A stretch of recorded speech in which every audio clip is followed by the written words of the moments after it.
Hospital থেকে বাড়ি ফেরার পর কাল ছিল বাবার প্রথম চেক আপের দিন। তাই সন্ধেবেলা বেরিয়ে পড়েছিলাম বাবাকে নিয়ে চেক আপের উদ্দেশ্যে দিশান হসপিটালে।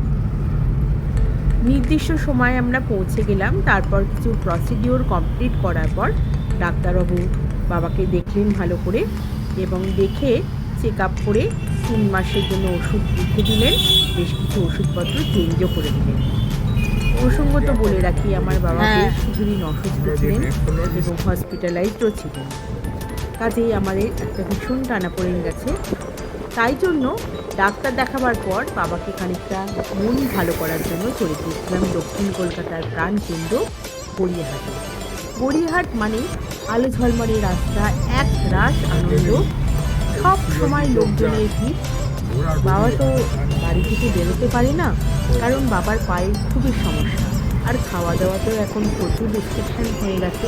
তাই জন্য গাড়ি করে খানিকটা ঘোরা, এটাই বাবার কাছে জয়। কারণ বাবাকে আনন্দ দেওয়ার এটাই একমাত্র পথ, এটা ভেবে নিয়েছিলাম। খানিকটা গাড়ি করে এদিক ওদিক ঘোরার পর ওষুধপত্র কিনে এবং আরও কিছু টুকিটাকি জিনিসপত্র কিনে ফিরে এলাম বাড়িতে।